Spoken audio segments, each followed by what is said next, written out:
অভিজিৎ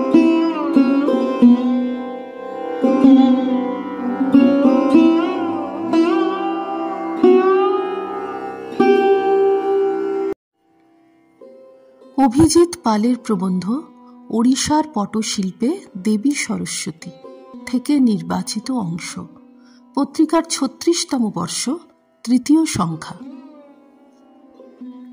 ভারতবর্ষের প্রাচীন দেবদেবীদের মধ্যে দেবী সরস্বতী অন্যতম। ঋগ্বেদে তিনি জ্যোতির্ময়ী যজ্ঞাগ্নি, তিনি নদীরূপা, সূর্যের কিরণময়ী, শত্রুঘাতিনী মহাবীর্যা, আবার মাতৃরূপে অন্নদাত্রী। অথর্ববেদে তাকে ধনদাত্রীও বলা হয়েছে। তাকে অথর্ববেদেই প্রথম বাগদেবী বলা হয়। সংস্কৃত ভাষায় তাকে বেদগর্ভা বলা হয়েছে, অর্থাৎ তিনিই 4 বেদের জননী। পুরাণ, তন্ত্র, সংস্কৃত মহাকাব্য সহ বিভিন্ন শ্রেণীর কাব্য ও নাটকে তিনি সমভাবে বন্দিত হয়েছেন। বিদ্যা, প্রজ্ঞা, বাদ্য, নৃত্য ও যাবতীয় কলাবিদ্যার অধিষ্ঠাত্রী দেবী সরস্বতী। তাঁর কৃপা ভিন্ন পরা ও অপরা কোনো বিদ্যাই আয়ত্ত করা যায় না।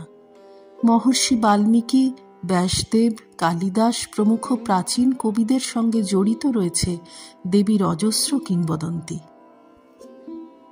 বৌদ্ধ ও জৈন সম্প্রদায়ের মধ্যেও দেবী সরস্বতীর পূজা প্রচলিত। ভারতে এককভাবে সরস্বতী মন্দিরের সংখ্যা খুব বেশি নেই, কিন্তু সনাতন ভারতীয় বিশ্বাস মানুষের জিহ্বাই তাঁর মন্দির।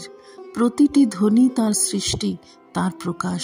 তিনি সর্বশুক্লা, শ্বেতাম্বরা, শ্বেতালঙ্কারা, শ্বেত বীণাধরা, শ্বেত পদ্মাকরা, শ্বেত হংস বাহনা। ঋগ্বেদে তাঁকে শুভ্রা বলা হয়েছে। ভারতের বিভিন্ন প্রদেশের শিল্পকলায় সরস্বতী দেবীর সন্ধান পাওয়া যায়। ওড়িশা তার মধ্যে অন্যতম। বিশেষত ওড়িশার ঐতিহ্যবাহী পটচিত্র শিল্পে সরস্বতীর স্থান উল্লেখযোগ্য। ওড়িশার প্রায় 10 রকমের সরস্বতী পটের মধ্যে কয়েকটি সাধারণ বৈশিষ্ট্য চোখে পড়ে। সব পটেই দেবীর গাত্রবর্ণ উজ্জ্বল শ্বেত। দেবী বীণাহস্তা, সবাহনা, শান্ত। অলঙ্কারের বাহুল্য তাঁর নেই। বেশিরভাগ পটচিত্রেই মূল চিত্রের বাইরে ফ্রেমের মতো অংশে অপেক্ষাকৃত ঘন রঙের ব্যবহার দেখা যায়। ওড়িশায় দেবীর চতুর্ভুজা মূর্তির পট বহুল প্রচলিত। ঐতিহ্যবাহী দেবী মূর্তি অনুসরণেই এই ধরনের পটচিত্র আঁকা হয়। দেবীর বস্ত্রে সাধারণত সাদা, হলুদ, হালকা সবুজ আর আকাশী নীলের ব্যবহার দেখা যায়। দেবীর 4 হাতে বীণা, বেদ, অক্ষমালা ও শ্বেতপদ্ম শোভা পায়। কখনো দেবী 2 হাতে বীণা ধারণ করেন।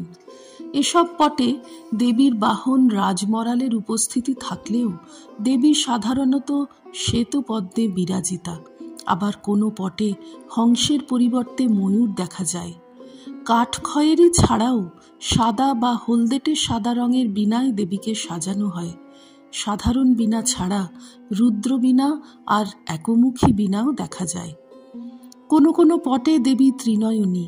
পটচিত্র শিল্পে দেবীর এই রূপকে মহাসরস্বতী তথা শারদা নামেও ডাকা হয়। এরই একটি প্রসারিত রূপ দেখা যায় প্রায় অপ্রচলিত হয়ে পড়া অষ্টভুজা আর দশভুজা সরস্বতী পটে। চতুর্ভুজা দেবীর পটের সঙ্গে শ্রীদেবীর পটের অনেক সাদৃশ্য।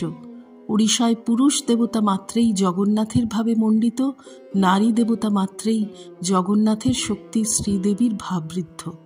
সেই সূত্রে সরস্বতীর অবয়বে শ্রীদেবী, ভূদেবী আর বিমলা দেবীর অবয়বের আভাস মেলে। শ্রী রামকৃষ্ণার্পণমস্তু। নিবোধত আজকের পাঠ আপনার ফোনে রোজ পেতে চাইলে সাবস্ক্রাইব ও বেল আইকন দুটোই ক্লিক করুন। রামকৃষ্ণ ভাবধারা প্রচারের সঙ্গে থাকুন।